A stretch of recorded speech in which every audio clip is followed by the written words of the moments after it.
Welcome to the Plant-Based Asia Summit, where we inspire a healthier and more sustainable Asia Pacific. My name is Luke, and today we have a special guest, Dr. Vivian Chen. Dr. Chen has 15 years of experience as a doctor in the UK. She has trained in internal medicine and dermatology in London before moving into family practice. Welcome and thank you so much for being here, Dr. Chen. It's such a pleasure, Luke. It's always a pleasure. You're doing amazing work, and it's an honor to be here. Thank you. So you have quite an inspiring story, and that's kind of how you got to where you are today. Maybe you could just, for those that don't already know you, maybe you could just share a little bit about your journey and how you are now doing the work that you are doing. I grew up in Taiwan, and I moved to the UK when I was 13. I knew I wanted to be a doctor from a very young age. So I went to medical school in London, and then I followed the conventional medical training route. I did my residency in internal medicine, got board certified there in the UK, and then I did a year of dermatology, as you just explained, and then I moved into family medicine because I liked getting to know my patients really well from what we say cradle to grave. So, I get to know my patients throughout their lifetime. And I also got board certified in the UK in family practice as well. So I had practiced for 15 years as a medical doctor in the UK. And during that time, just kind of slowly through the years, I started to get disillusioned because more and more I started to feel like I was just prescribing a pill for every symptom that my patients came to me for. And, a diabetic patient would come to me and I'd start one medication. And after about 5 to 10 years, they'd be on insulin injection and 5 other medications to control their cholesterol. And, in the meantime, nobody is addressing the root cause of that condition. So I remember very clearly going to a patient's house. This patient has diabetes and was housebound.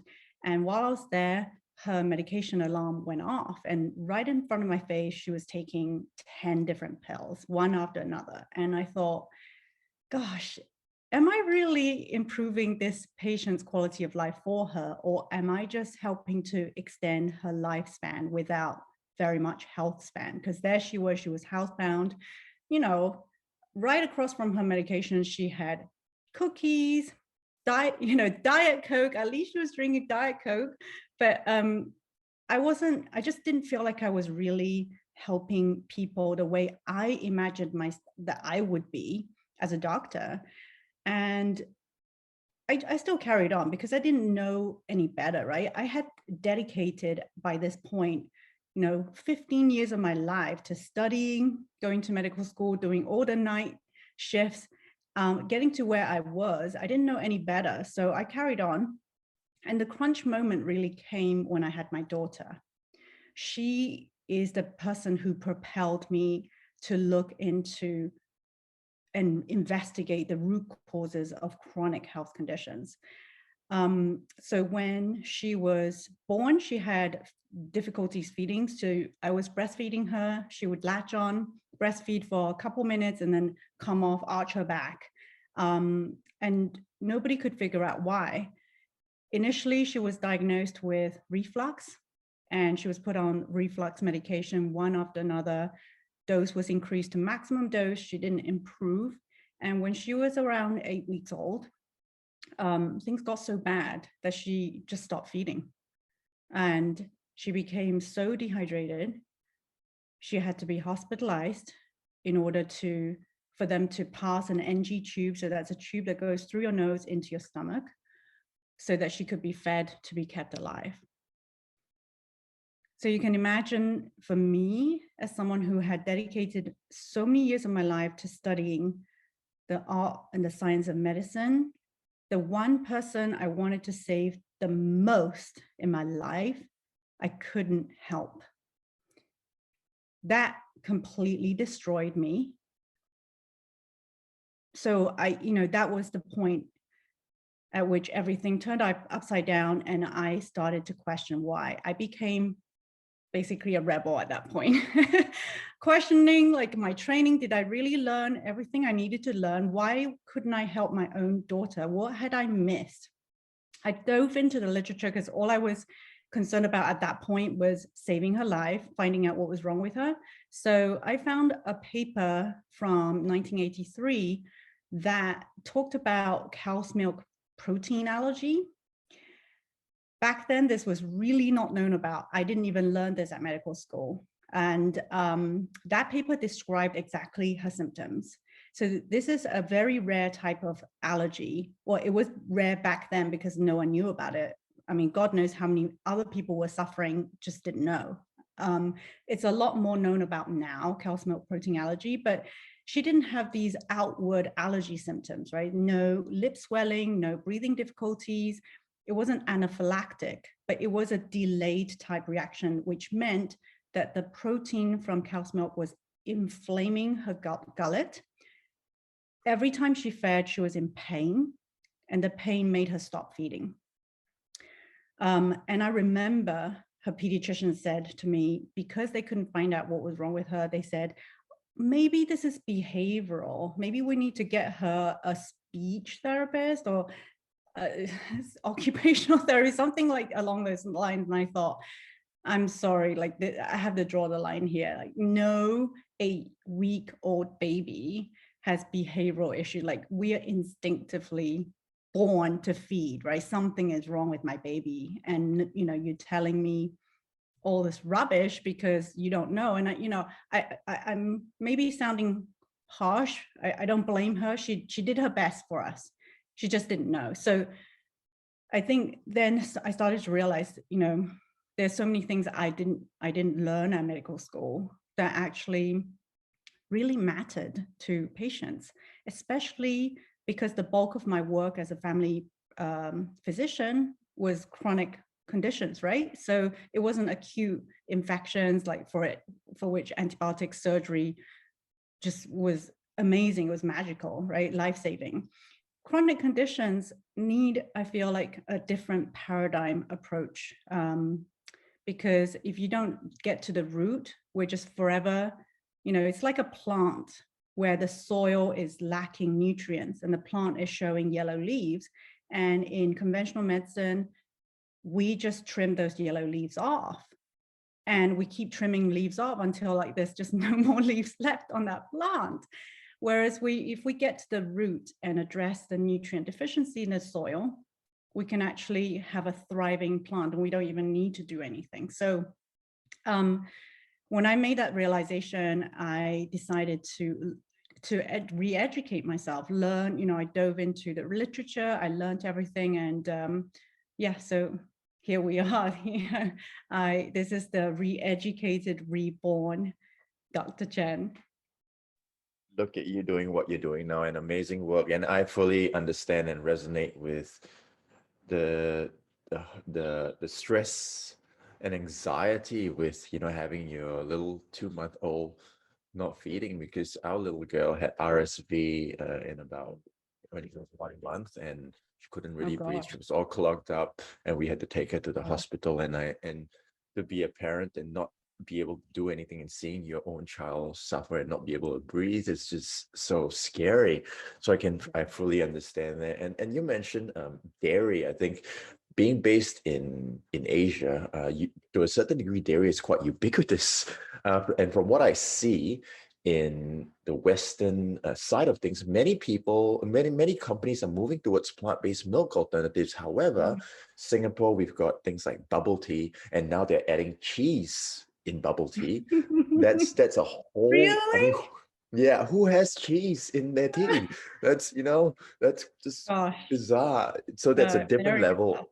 Yeah, so I mean, before we actually get into dairy and the impacts of dairy, maybe you can share, just as a big picture view, how much of the population, and I would say in Asia particularly, where we're based, is allergic towards dairy, because you said that there are different levels of allergies. Maybe you could also expand on that.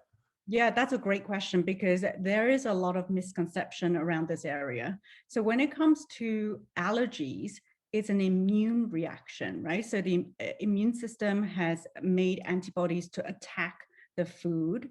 And there's two types of reactions there. There's the immediate reaction, which is anaphylactic, or delayed type reaction, which where you might eat a food and then you don't see anything until 2-3 days later. That's an immune mediated reaction. Now, what most Asians have is not an immune mediated allergy to dairy. It's an intolerance. So the difference is that an intolerance is that we don't have the ability to digest that food. And so lactose intolerance. So this is the sugar in dairy.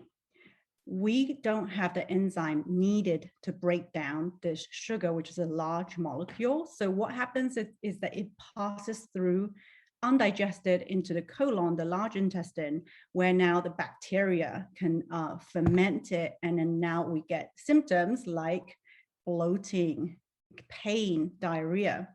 And so that's lactose intolerance. They're two separate entities. And so a lot of people, they think, oh, if I'm if I'm allergic to dairy, let me just drink lactose-free milk. That doesn't solve the solution, because when you're allergic to dairy, when it's an immune reaction, you're reacting to the protein and not the sugar. So that's the first thing to understand, is that most, I think the figure, it depends on what study you look at, but it's around 90% of Asians have lactose intolerance. So we don't have this enzyme. After the age of 2 years, that enzyme disappears. And that's kind of like a through evolution, because it's traditionally just not in our diet. Like we've never consumed, like our ancestors didn't used to consume dairy, right? We have soy products, we have soy milk. That's what I grew up eating. But then dairy has become more and more popular because of Western practices, and oh, we need dairy for calcium, for strong bones. And yeah, for taste, because it's addictive. Like the casomorphins in dairy products make us addicted. Like we want more and more dairy products. And the name suggests to you what it does in our body. Morphine, it's a morphine-like substance, right? It makes us feel good, so we go back for more.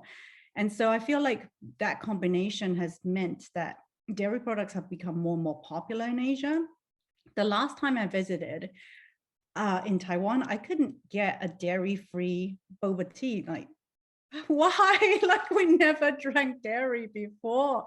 How come I can't? And then, this is just through anecdotal, like my own personal observation, but everywhere I walk, I'm seeing so much acne. I don't remember seeing so much acne in the residents of Asia when I was growing up there. Personally, I had acne. I had severe cystic acne. I wish my dermatologist told me that dairy was contributing to it. And why is that? Well, dairy is actually the top allergen. So we're now going back, not only are 90% of Asians lactose intolerant, meaning we get symptoms because we can't digest lactose, it is also the top allergen, meaning a lot of our immune system reacts to the protein in dairy. Okay, and what happens there is that when there's an immune reaction, there's inflammation in your body. And if there's inflammation in your body, you could have downstream effects like hormonal imbalance, and then you can have gut dysbiosis, leaky gut, all of those things. They all can contribute to the development of acne. Also, dairy contains testosterone based substance. So it's a compound called 5-alpha-pregnenolone, which is it kind of increases testosterone activity, basically, to summarize its effect. And what does testosterone do? It increases sebum production in your skin. So there's more oil, there's more clogging of the skin, more likely of developing acne. There's also the ability of dairy. We know dairy proteins stimulate mTOR. mTOR is the pathway of growth, right? So we want growth in our children, but when we're adults, we don't want to grow anymore. And if we stimulate that pathway, then, nasty things we don't want, like cancers, start growing. But what happens when you stimulate mTOR also is that you start to increase insulin. So if there's insulin resistance and there's a high level of insulin, that insulin stimulates your ovary to produce testosterone. And again, that feeds into the increased sebum. So there are so many reasons why dairy can be linked to acne and hormonal imbalance. So yeah, I don't understand what's happening with like the increased consumption of dairy when in the West, like we're seeing more plant-based milk. But I'm hoping that through summits like yours and raising awareness, like people start to make the connection and realize, maybe dairy is not best for us. It's all about education. I save education as well.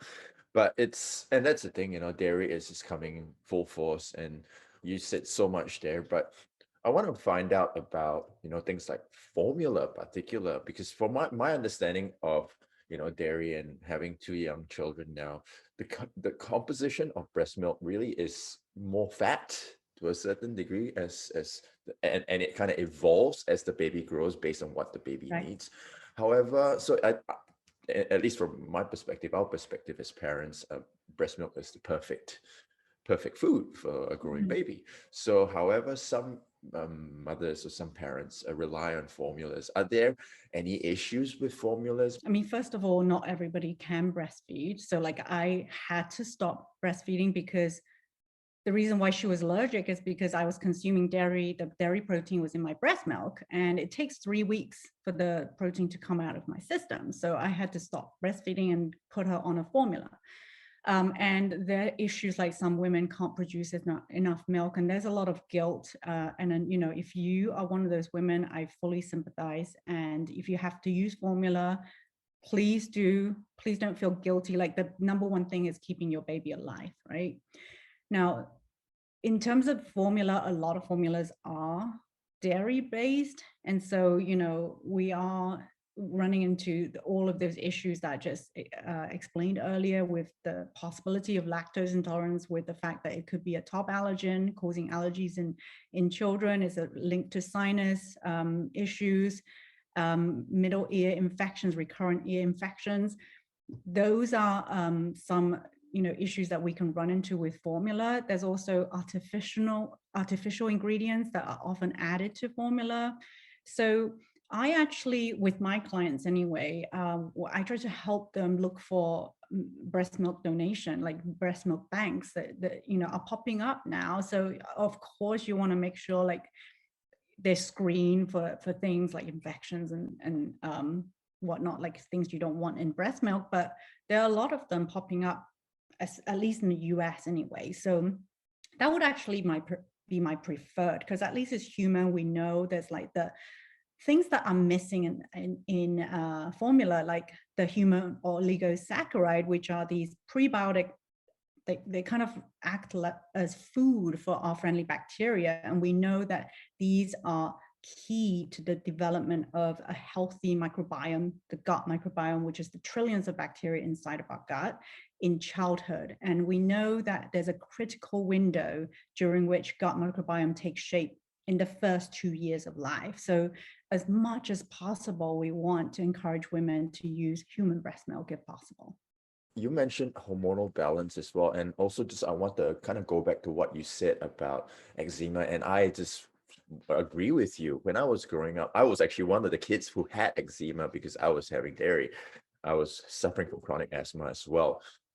So fortunately, once I removed dairy, a lot of those symptoms went away. And I agree with you. More and more people I'm seeing like really, really scaly skin, and guys and girls are scratching. And I remember back in the day when I did a biopsy for my eczema. They weren't sure what it was, and they gave me topical creams, and all I was doing was really band-aiding what I was going through.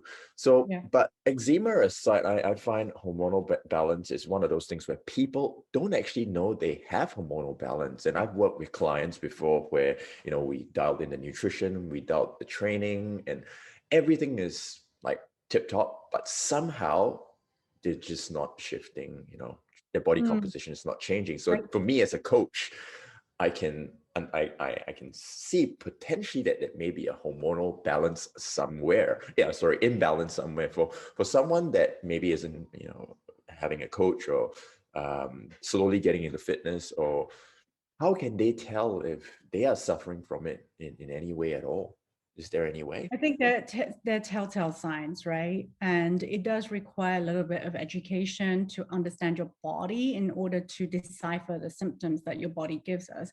At the end of the day, all of our symptoms are they're signs the body is trying to tell us something. Hey, something's going on, right? If you're very, very obvious for women, right? If you have irregular menstrual cycle, if you have PMS, like mad mood swings around your periods or mad anger around your periods, or if you have very heavy periods, very painful periods, these are all, telltale signs that they could be hormonal imbalance. And then honestly, hormones affect every system in our body.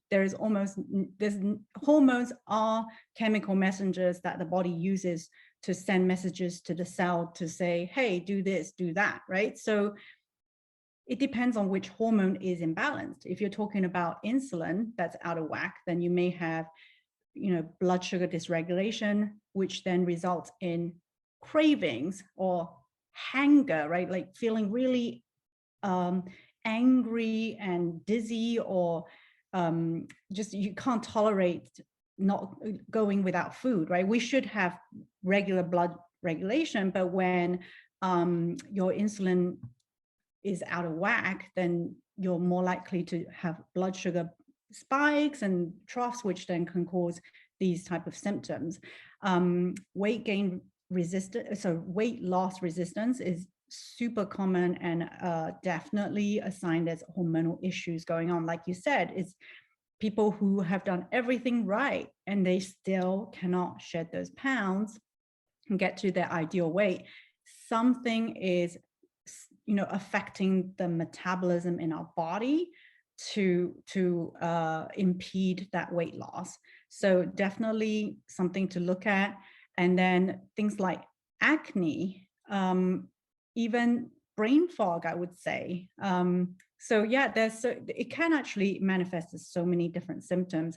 Even sleep issues, insomnia could be due to estrogen problems, because estrogen can affect your melatonin synthesis and recycling. So yeah, it can really manifest in a number of ways, but those are, I would say, the biggest ones. And then fertility is huge, right? Gosh, what was I reading the other day about the fertility industry has grown exponentially in the last 10 years.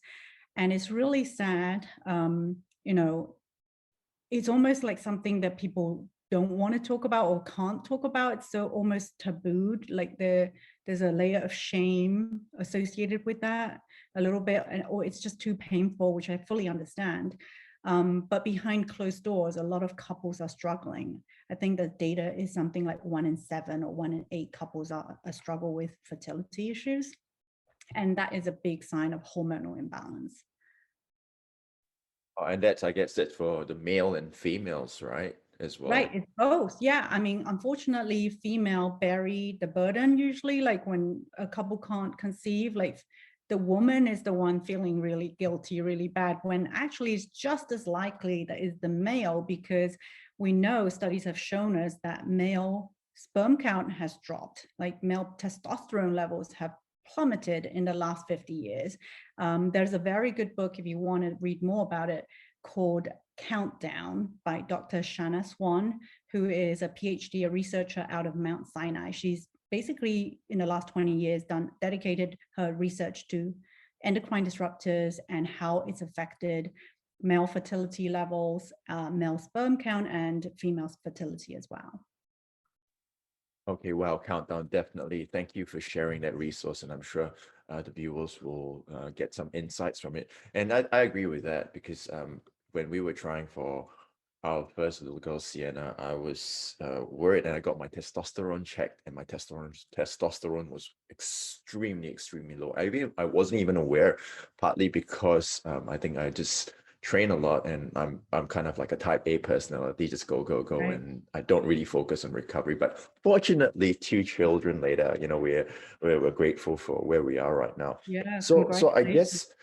Thank you. So I guess, let's say if someone that's listening to this right now and just listen to all the different symptoms of, yep, I've got that. I can't wait. I've got brain fog. I can't seem to drop weight. My energy is low. I can't sleep well.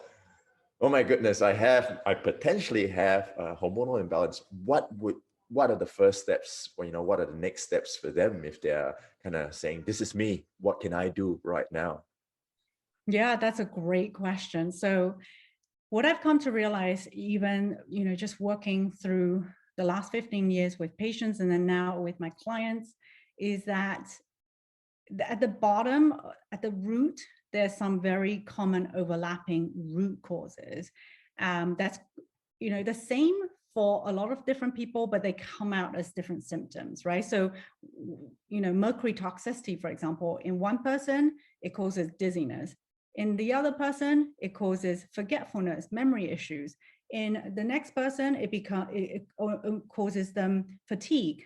And so it depends on our genetics and our physiology, the differences in our physiology as to what symptoms come out. But I love your question because I think it's going back to the root. Let's have a look at what could be addressed, because very often people are just like, oh my God, it's just so overwhelming. Like, what do I do? Like, do I go and get a ton of labs and things like that? Yes, you probably need to at some point. And I definitely recommend that you work with a doctor who is trained in identifying and is interested in digging at root causes, because that's important to have the expertise.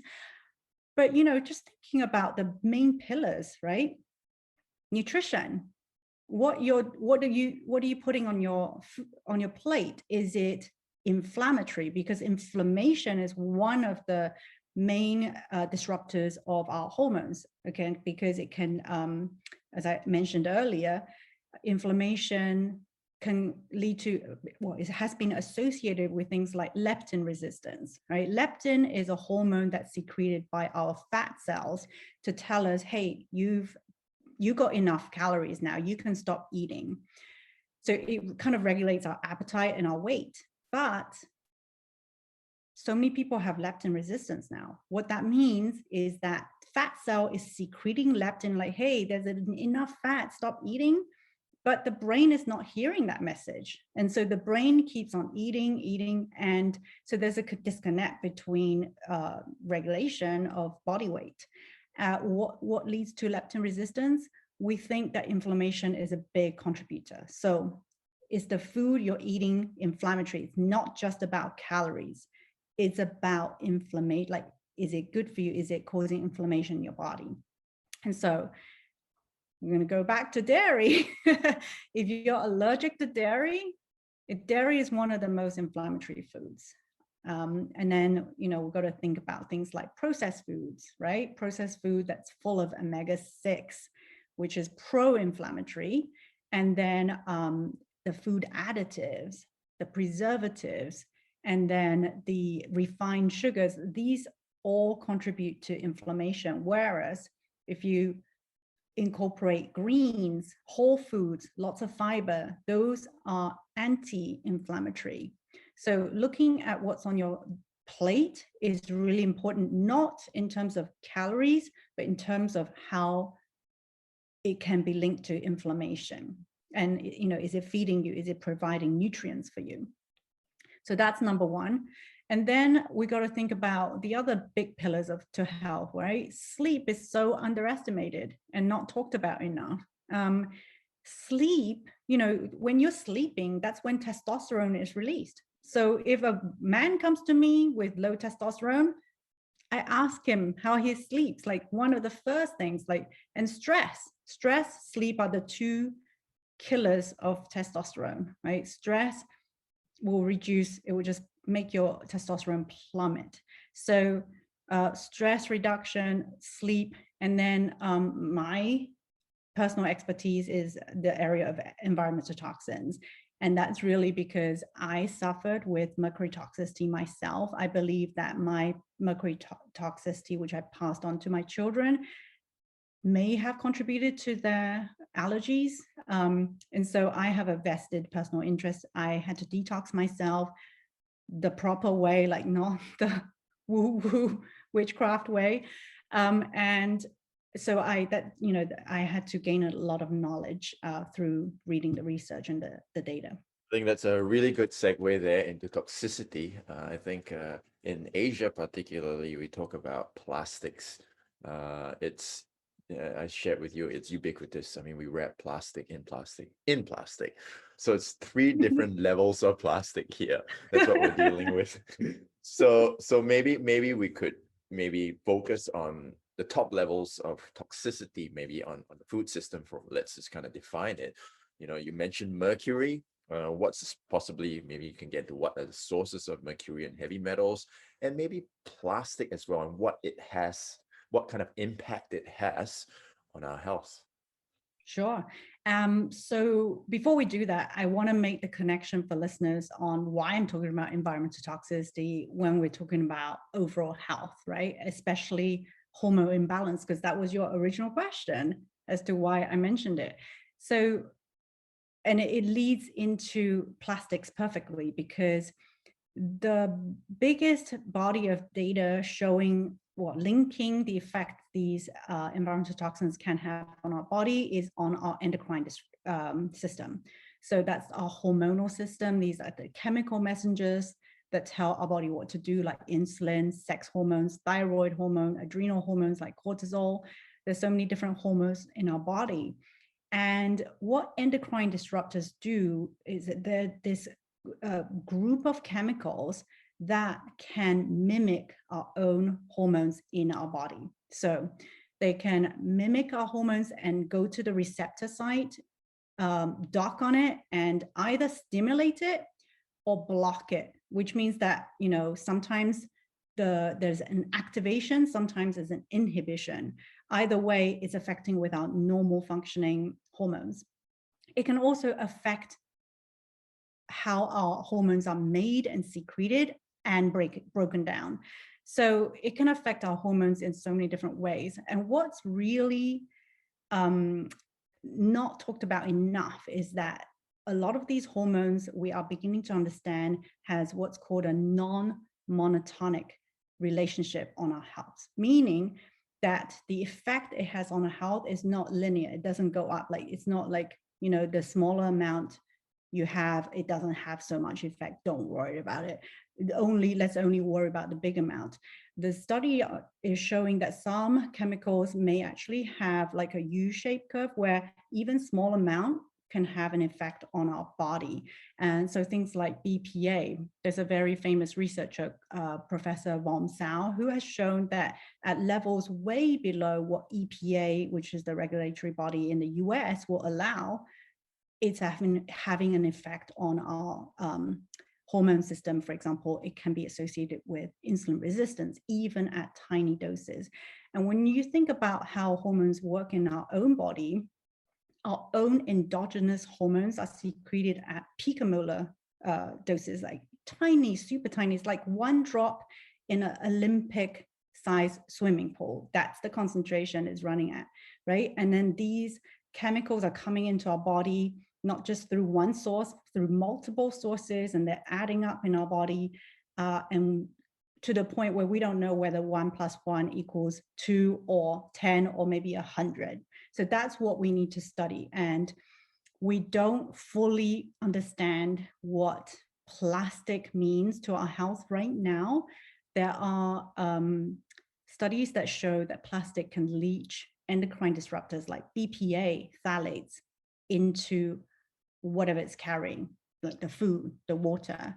And when we ingest that, we can, that can get into our body. And BPA, phthalates, these are two top endocrine disruptors that can affect and be associated with insulin resistance, type 2 diabetes, fertility issues, So it's a big problem. And the other thing is, um, they've done these in vitro studies, like so petri dish studies, where they've kind of put real life plastic items like yogurt pot, like pieces of it, uh, into petri dishes and studied what it does on a cellular level, and they've demonstrated harm. Now we don't know what it is about the plastic that's causing harm, or whether, on a human body level is going to have the same effect. But I'm always someone, like, as a doctor, I want to take precaution. If there's any hint that something could be harmful to us, and there's a lot of epidemiological studies now that these are population studies that have shown an association between plastic and health issues, then I want to be proactive and protect myself. And so that's what I would say. There's a lot of naysayers out there who say, oh, well, population study doesn't prove cause, it's not a causation. Well, maybe by the time we actually can prove causation, it's too late. Like, do you really want to play Russian roulette with your health and the health of your children, right? Because studies have shown that when pregnant women are exposed to these things like phthalates, it can actually affect the development of her unborn child. So whatever we're exposed to is not just affecting us, it's affecting our generations. They're turning on and off genes of our unborn children when we're exposed to them. So I guess I just want to backtrack a little bit. You said BPA and phthalates. So for those people who aren't really aware of what BPA and phthalates and the sources of them are, because for me, I buy beauty care products that are sulfate-free, BPA, of course, BPA phthalate free, and a few other chemicals, petrochemicals that are excluded. So for people who are totally new to this, what can they look out for on packages? Excellent question. Yeah, I love that. Actually, the biggest source of these endocrine disruptors like BPA phthalates is from our food. It's not personal products. So if you're very new to this, don't focus on personal products first, go to food. So the first thing is, I don't know how possible it is for you, but avoid buying food wrapped in plastic, right? I know in Asia, they love wrapping everything in plastic. Like you said, it's like plastic and then plastic and more plastic. But you're like, why do I need to wrap an apple in plastic? It just doesn't make sense to me. If you can go to a local market where, apples are just like bare, and you can pick it up and put it into your cloth bag, that would be the best scenario. And what I really worry about is things like meat that's like cut, there's like a huge surface area, and there's like a layer of cling film touching it, and that could be leaching. We know that plastic leach more endocrine disruptors under conditions of heat and sunlight, for example. So if you can avoid food that's wrapped in plastic. The other source from our food is going to be cans. So the lining of cans can contain BPA. So look for BPA free, or better still, glass if you can. That will be the best scenario. And then, so phthalates can come from your animal products, like BPA can come from your animal products. Like we know animal products bioconcentrate these endocrine disruptors because a lot of them are what's called lipophilic chemicals. They like fat, they are stored in fat, and they bioaccumulate in the fat. So avoid animal products if you can. Like the fattiest food, animal foods, probably cheese. And it's interesting, like they actually use things like butter to measure the geographical distribution of PCB, which is another potent endocrine disruptor associated with PCOS and type 2 diabetes. So avoiding animal products,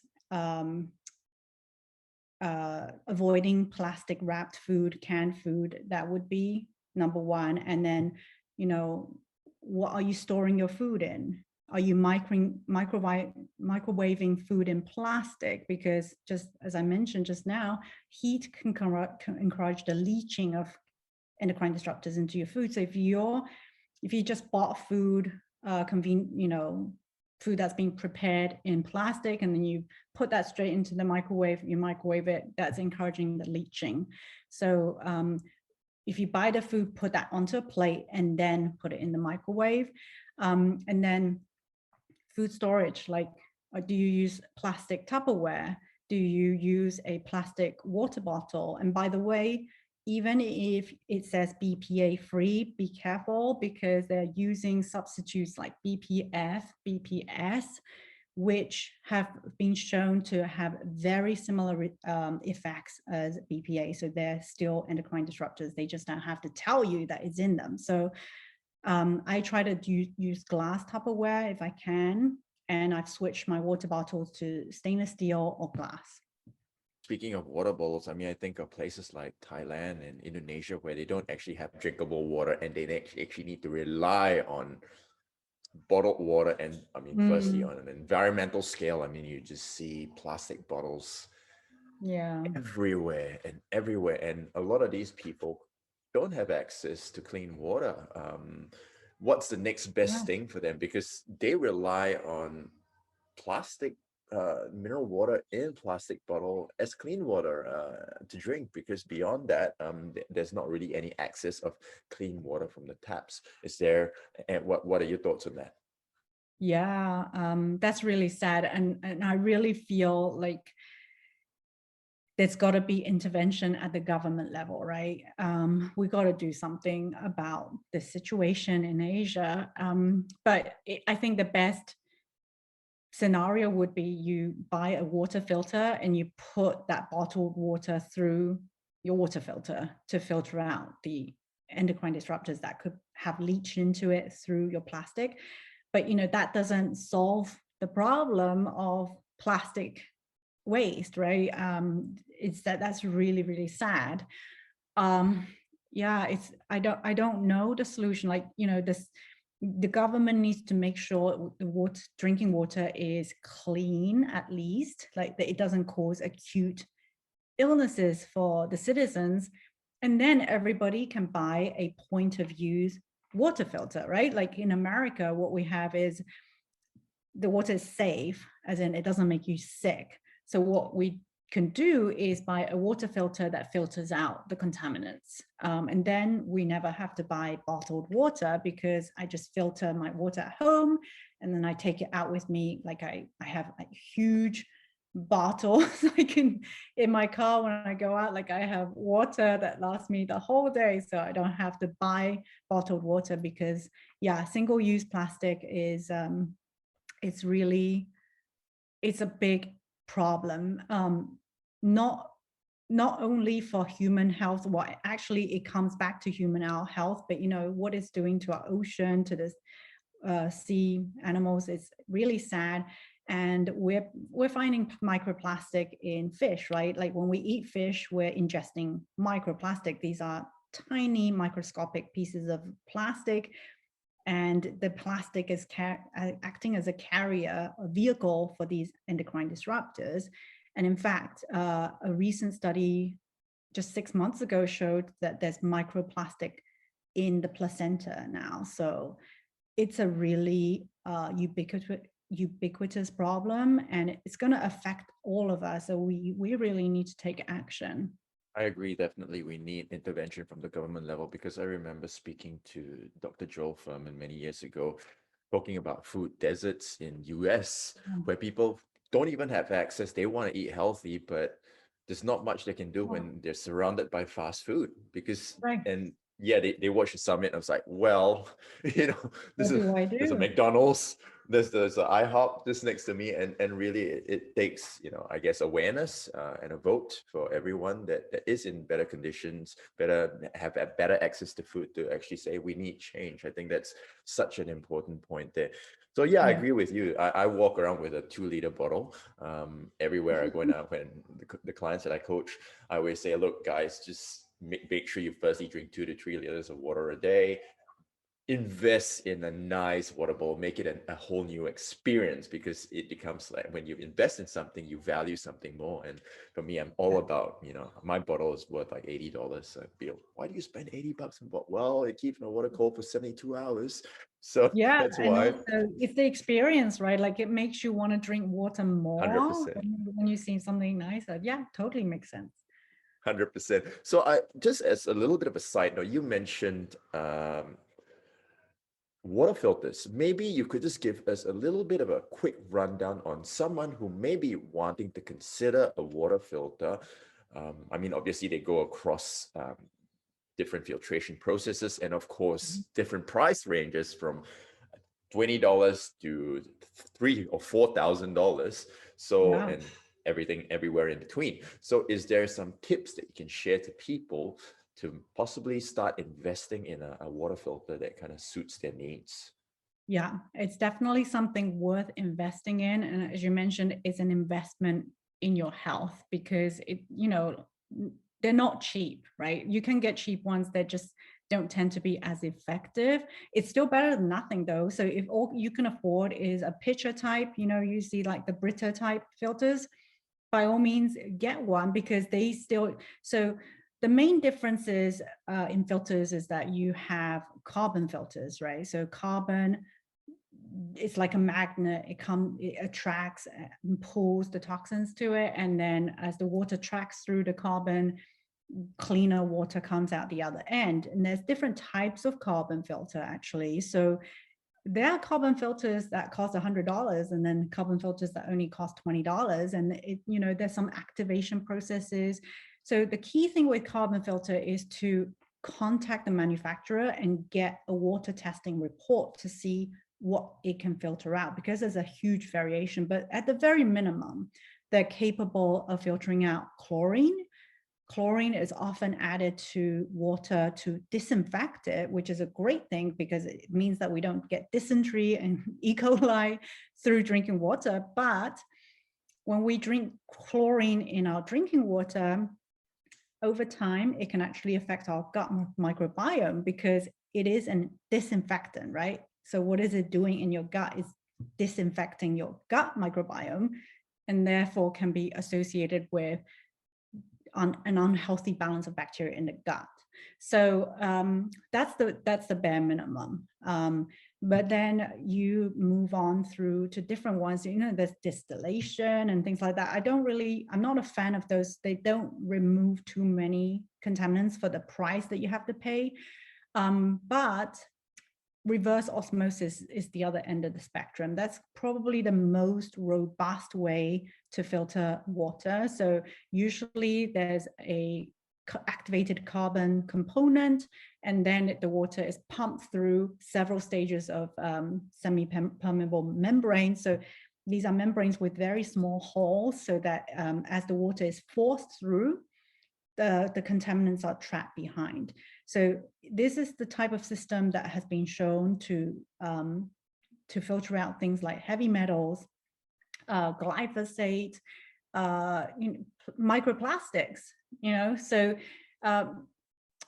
RO, so our reverse osmosis is probably the best type of water filter on the market in terms of what it can filter out.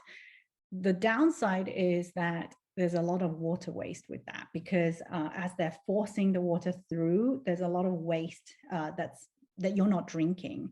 So for the good RO systems, you get 1 liter for every 5 liters you put in, but some not so efficient ones, it can be 1 in 10. So water is a commodity. It's like, it's getting scarce. Clean water is getting more and more scarce now, right? Especially where I live in California, where there's droughts all the time. So I overcome that problem by like when I wash my vegetables, I save the water in a bucket and I use that towards my garden to like kind of make up for it. So I personally prefer an RO. And the other thing you've got to remember is that because it's so robust at removing contaminants, it can also remove the good stuff. So it can remove minerals. Now, if you are on a whole food plant-based diet and you eat plenty of veggies, plants, you'll probably be fine. You'll probably get enough minerals. And, you know, in Asia, we eat a lot of sea vegetables, kelp, full of minerals. And I actually make a mineral broth with kelp for that reason. But if you eat a standard American diet, water can actually be a source of minerals for you. So you might want to add back some minerals to your water if you use RO. Wow, I didn't know RO was 1 to 5, 1 to 10 liters. That's Yeah.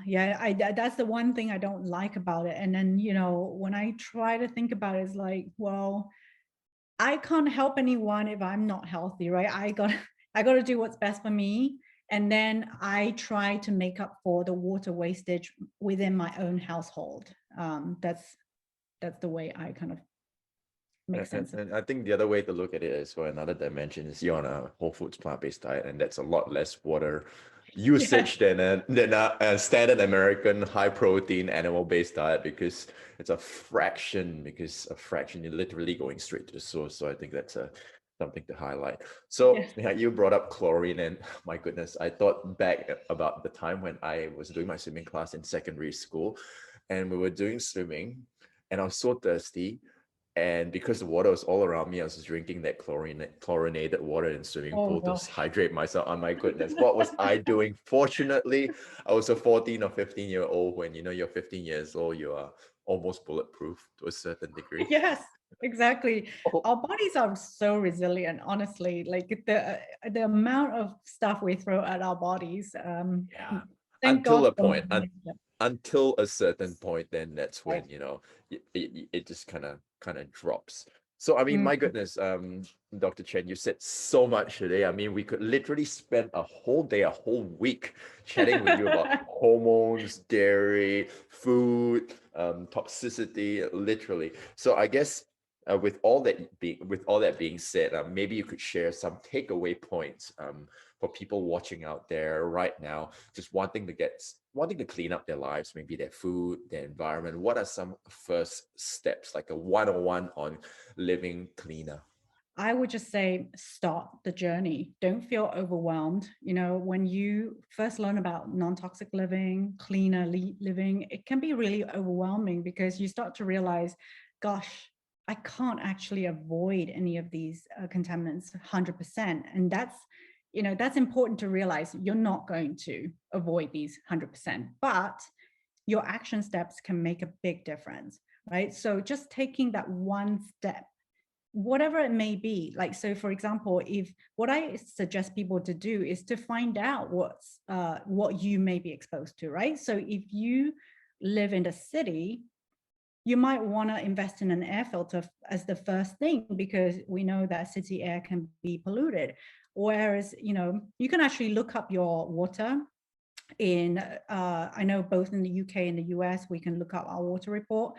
And if you get your water report and there's lots and lots of contaminants, you might want to prioritize that over an air filter first. You don't have to do everything in one go. That's the main thing. Take one step, the very next step, focus on that, get that done, because what we're doing is kind of like we're driving a car. We want to go from point A.